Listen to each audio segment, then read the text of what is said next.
Você poderia explicar para nós o que é pintura de folk art?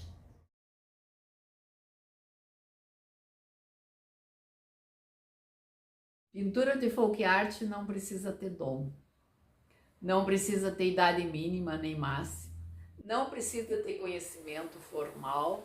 Olha como é importante, né? Ela é muito simples, gente. Ela é toda esquematizada. Vamos dizer, é como se aprendesse a ler. E ainda somente as séries iniciais, até a quarta série, por exemplo, né? E já pode ser doutora na quarta série. Aí assim, vamos dizer, as pessoas têm que treinar. Vai depender do tipo de pincel que ela usa.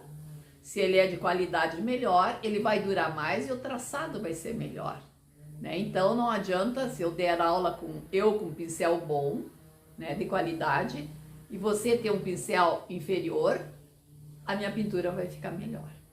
A consistência da tinta é muito importante.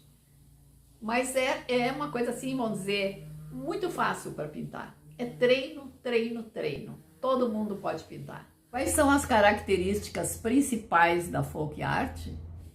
E as características da folk art, vamos dizer, é uma pintura de época. Então ela é fechada naquele período do país, é de época.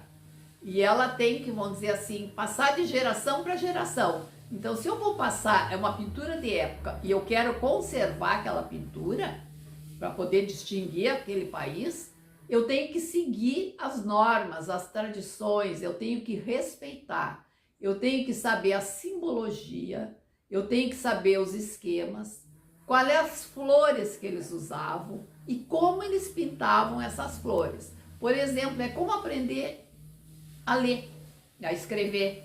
Por exemplo, se eu vou escrever casa, que é C-A-S-A, eu posso ter a letra feia, mas escrever certo. Eu não adianta ter a letra bonita, quer dizer, o traçado bonito da pintura, com o pincel bom, se eu escrever casa com Z. Então, quer dizer, se eu escrever outro tipo de flor, se eu desenhar outro tipo de flor, que daí eu vou sair daquele país. Tá? Então, a folk art identifica uma época e eu tenho que conservar essa pintura para poder dizer que é daquela época, que é daquele país. Porque depois da Guerra dos 30 anos, todos os países ali envolvidos tiveram consequências. As consequências foi o quê? Muita miséria, destruição das casas, castelos, das igrejas, e os reis, vamos dizer assim, os padres, né, a igreja, contratou artistas. Tá? Vocês viram no Vida Interior o que é a diferença do artista e do artesão. Contrataram esses artistas para pintarem, então, aqueles retratos maravilhosos, aquelas igrejas decoradas, né, os castelos. Então, e o colono viu toda essa movimentação artística, ele quis pintar também. Mas ele não tinha dom, a mão era pesada, ele não tinha conhecimento nenhum. O que ele tinha que pintar, gente? Ali a vidinha dele, os bichinhos dele, as flores dele. Mas como é que ele ia manifestar aquilo para poder deixar a casa mais alegre, mais harmoniosa? Eles fizeram esquemas, tá? Usaram símbolos e puseram nisso aí a tradição para poder passar de geração para geração, de pai para filho, e marcar o país deles ali, patriota. Eles queriam reerguer a Alemanha.